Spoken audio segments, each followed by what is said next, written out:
Did you know that the episode you are about to listen to is available on YouTube as a full multi-camera experience? Search for the Murder Police podcast channel on YouTube. Subscribe and see what you have been missing. After that, I didn't hear from him ever again. I kept sending messages on Halloween, of course, because we always trick-or-treated together as a family. It was a great big deal to us. And we just always do it. No answer. November 3rd, no answer. November 7th, no answer.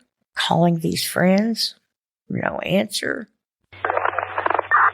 Warning. The podcast you're about to listen to may contain graphic descriptions of violent assaults, murder, and adult language.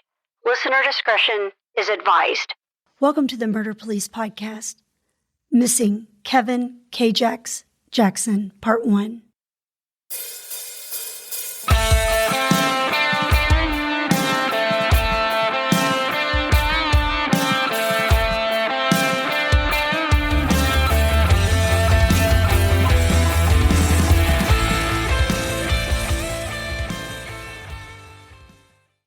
Hello, welcome to the Murder Police Podcast. I am Wendy. And I'm David.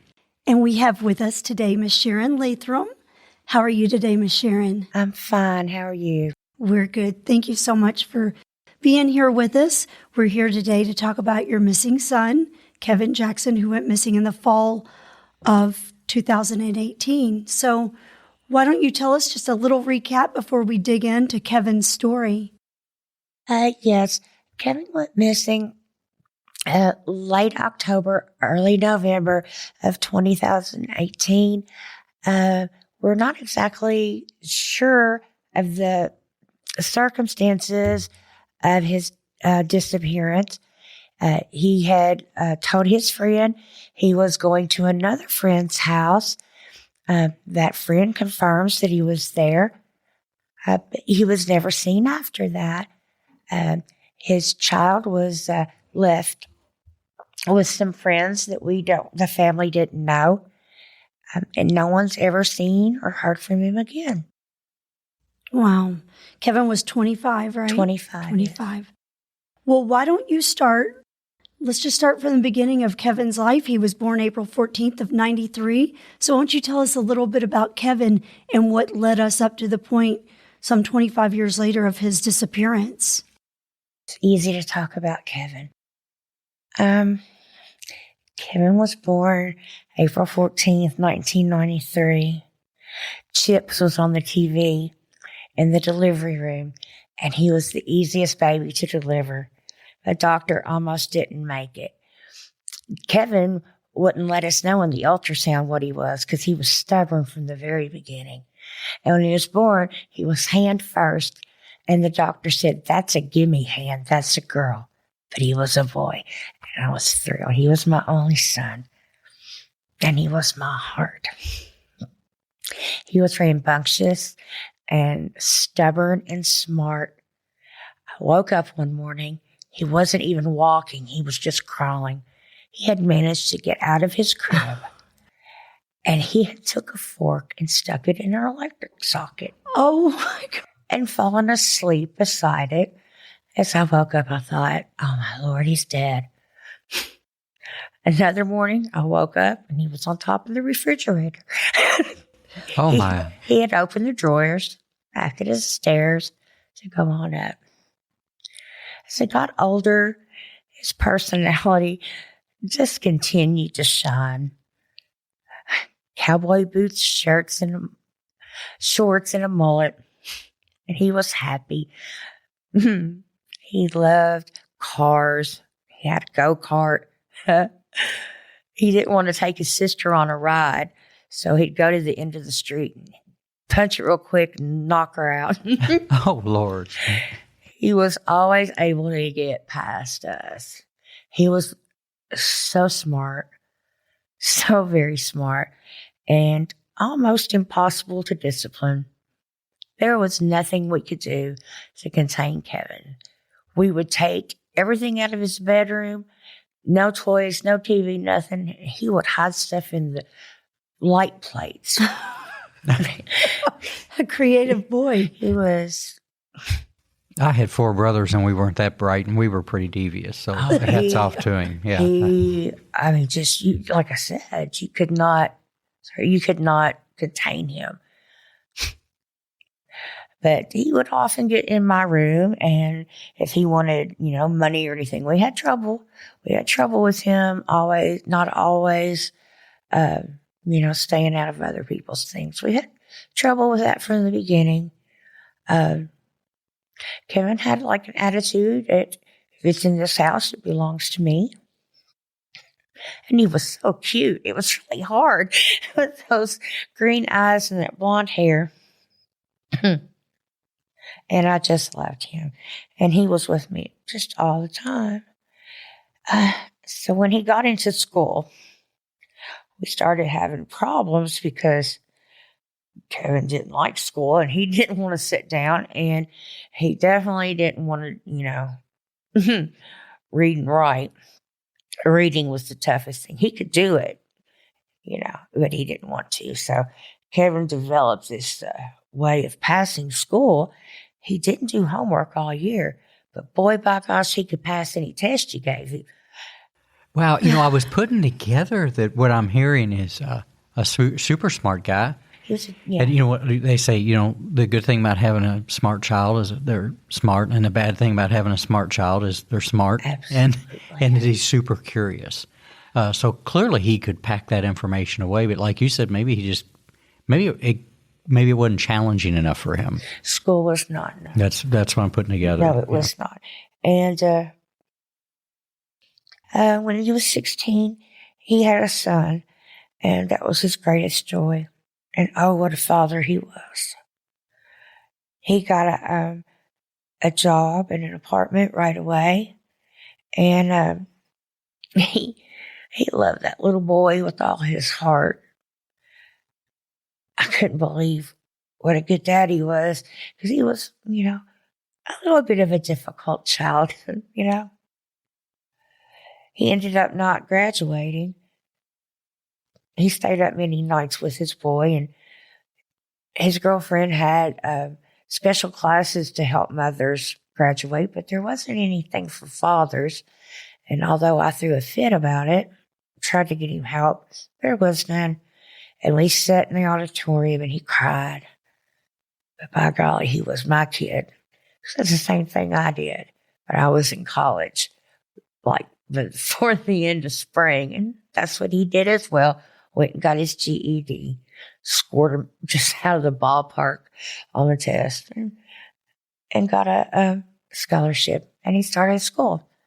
He didn't finish, but he started several times. And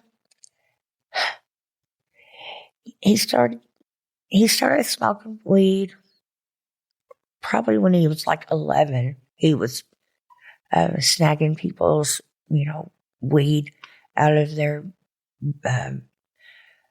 personal things. We had his 10-year-old birthday party, 11-year-old. One of the neighbors called and said that he had stolen their marijuana and their girly magazines. I guess he was going to have a really good birthday party. And so there it really began with that kind of stuff. He really, like I said, couldn't be contained. Once he started with that, and he drank. That's pretty much all he did when he was young. Then it started with the pills. And that's really all he did for the longest time. A few years later, a daughter was born. She was not biologically Kevin's, but she was his son's sister, and so he decided that he was going to raise her as his own. And that was the kind of guy Kevin was. When he became a dad, and again, one thing you said that is interesting that I'd never thought about before is I'm not aware of any kind of classes for young fathers either, which would be... I hadn't thought of that either until she said it, and I was like, wow. There's a lot of prep in high school for young women, yes, which is and there's even great. a school in Lexington for the girls to go to while their children stay off Cisco Road over Right. there. Their children, they provide childcare, and the girls take classes to finish their high school. But as you said that, I thought, I don't recall seeing any boys in that. Mm-hmm. And there's really not. Did you see a change though? Did he mature some with that? Because it sounds to me like he's embracing that whole thing of fatherhood. Oh yeah, It sounds wonderful. I mean, he still smoked weed, I think, and he still was going down a path. But he worked. He had his house. He kept his house. He kept it clean. Him and his girlfriend, they had problems often, and they would break up, and she would see other people, and they would get back together. So they had those kind of problems quite often. But as far as fatherhood, he had that down pretty well. It sounds like he embraced it. Sounds like he embraced it. His son idolized him, and he idolized his son, and they were together all the time. And most of the time they were with me. They lived with me. Most of Kevin's adult life, he was kind of a mama's boy, I think. And his son, he liked his Nana too. Things started taking a turn for the worse when Kevin started smoking meth. Do you remember that moment when you found out he was doing that? Well, I didn't. I can recall the moment when I saw the change. We were living together. I was working 2 jobs. Kevin, just his attitude, he backed me into a corner and was yelling at me, wanting money for rent. That I just have never, he would never talk to me that way. And he apologized later, but there was just a mean spirit to him that had never, ever been there before. And I didn't know what it was, but I knew it was something. And things got worse for both of us. And they closed the restaurant I worked at, and I became homeless. And he had already been homeless. He had worked at Jim Beam, and he lost his job, and they lost their housing. Anna started seeing someone else. Kevin started using heroin as well, shooting both of them up. So he started hanging around with some really unsavory people. Really unsavory people that people I couldn't imagine. Some of these people I knew, and some of them I didn't. But the ones I knew, if I had known he was around those people, gosh. So those things go hand in hand, and I think that when we talk about when somebody goes missing or when they're harmed, and we've talked on the show before about what we call victimology, is that really learning what people were walking is critical, because that's where the information might lay one day. So thanks for being candid about that. And I don't think any of us in our families are immune to that. I know that I've dealt with it in my family before, and lost my youngest brother to an overdose about 3 years ago in Louisville. So we're not immune to those challenges at all. Well, we often say it knows no boundaries as far as socioeconomics. Yes, right. or race or gender or anything. Right. I myself am a recovering drug addict. So it doesn't, I don't want to sit up here and not say that, because that's horrible. It would be horrible with me. I'm a recovering drug addict. So it does know no bounds. And that, I'm sure, was probably a contributing factor with Kevin. It's in our genes. That's a high likelihood too. Yeah. Thank you. That's a high likelihood.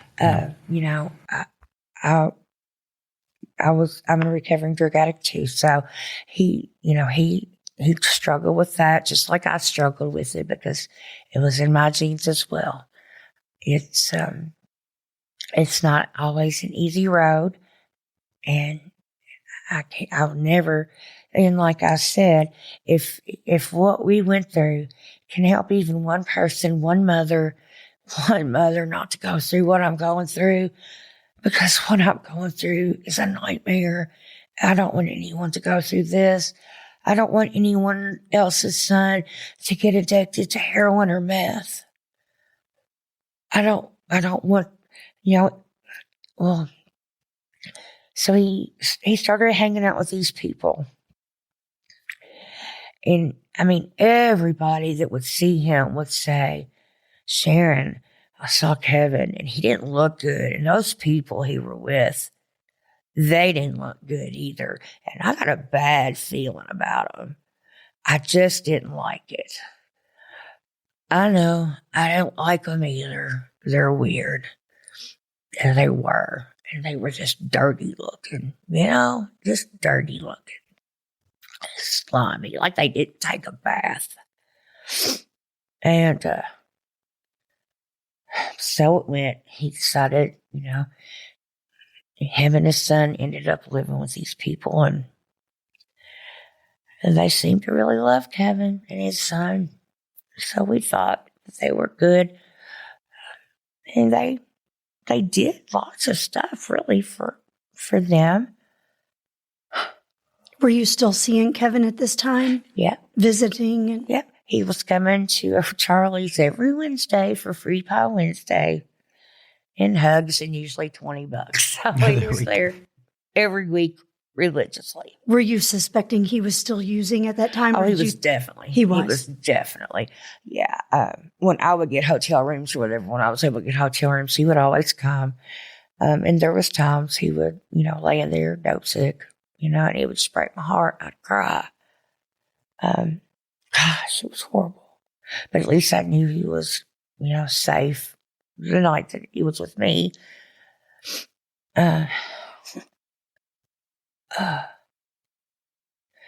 So once he was with them, he wasn't on the street, but he would come stay with me. And I just didn't like those people. They seemed to be just a little too involved with my grandson. Interesting. They wanted to do so much. And then comes the spring, summer, before Kevin went missing. Kevin really kind of started to withdraw from me. He wasn't coming around as much. He still came around, and he still talked to me, but just not as much. And I'd taken my focus off of Kevin for a while. Before I knew it, it was getting close to his son's birthday, and I hadn't heard anything, and it's his birthday. It's his birthday. What's going on? And I kept trying to call his friend where they were staying, and I wasn't getting an answer. And I thought, So I kept trying Kevin, and I wasn't really getting an answer. That was terribly unusual. Finally, his friend calls, and we have quite a heated discussion. I was at work, and it wasn't pleasant. And she ended up hanging up on me. Kevin called me, talked to me. I asked what was going on with, the grandbaby's birthday. I don't know, Mom. I'll let you know. On the birthday, I called what's going on. Mom, I don't know. They won't even let me see him. What are you talking about? They won't let you see him. I don't know, Mom. I love you. I'll call you back. Real quick, you're talking about that crew of people that you really had staying with. That he'd been staying with, that people were talking about grimy. I was like, what do you mean they won't let you near him or see him? And he said, I'm just having a real hard time with this, Mom. I don't know what to do. I'll call you back. And in the meantime, Kevin had asked if he would get an apartment, if I would keep his son Well, he went and got clean. He wanted to get clean. He had applied to college again. He was trying to get himself together. He was doing a good job. He really wanted to do that. So what he was doing at this point, it was just kind of weird. It didn't make no sense. And he was such a great guy. You know, he's the kind of guy that it was raining outside my work one night, and one of the waitresses' cars was messed up. Drive shaft wouldn't work. He hopped out of the car, got underneath hers, puddle of water, fixed it. She wanted to give him money. He was homeless. She wanted to give him money, and he wouldn't take it, and told her to just go on and get the kids to bed. He was a good guy. Anybody that you talk to will say that my Kevin was a good guy, the kind of guy who will always lend a helping hand when you need it. KJax. They call him KJax. I love that. Justice for KJax. He was sweet and kind. So he wasn't staying with these people at this moment when he was fixing the car. He had left. Or did they ask him to leave, or do you even know? No, this was around the same time. Yes, he was still staying there on and off. But when he was fixing the car, right after, it was like his son's birthday was about 10 days before he went missing.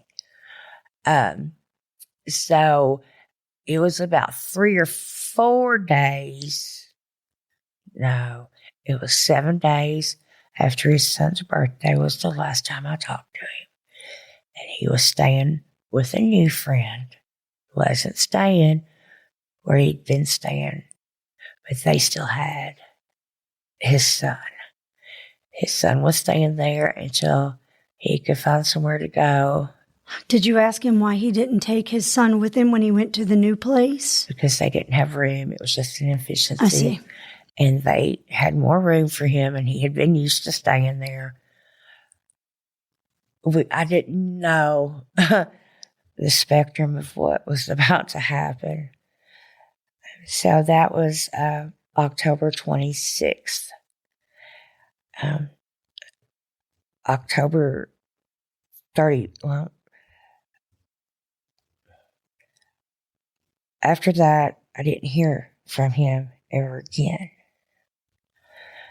I kept sending messages on Halloween, of course, because we always trick-or-treated together as a family. It was a great big deal to us.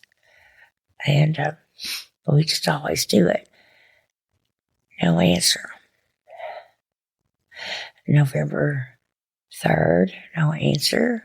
November 7th, no answer. Calling these friends, no answer. Did you ever go by their home, these people? Yeah, knocked on the door, no answer. Finally, on November 11th, the friend answers, the friend that they'd been staying with, his son had been staying, answers the phone and said that she had not seen either one of them since Halloween. The child or Kevin? Yeah. And I said, what do you mean you haven't seen them since Halloween? That they were there Halloween and that they had left and that she had never seen them again. So it was that time that I decided it was time to file missing persons reports on both of them. Hey, you know there's more to the story, so go download the next episode like the true crime fan that you are. The Murder Police podcast is hosted by Wendy and David Lyons and was created to honor the lives of crime victims, so their names are never forgotten. It is produced, recorded, and edited by David Lyons.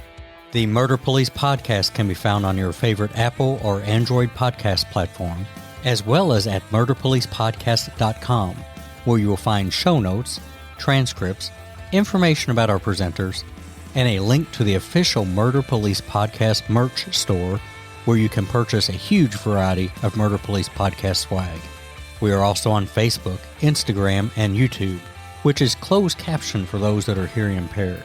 Just search for the Murder Police podcast and you will find us. If you have enjoyed this podcast, please subscribe for more and give us 5 stars and a written review on Apple Podcasts or wherever you download your podcasts.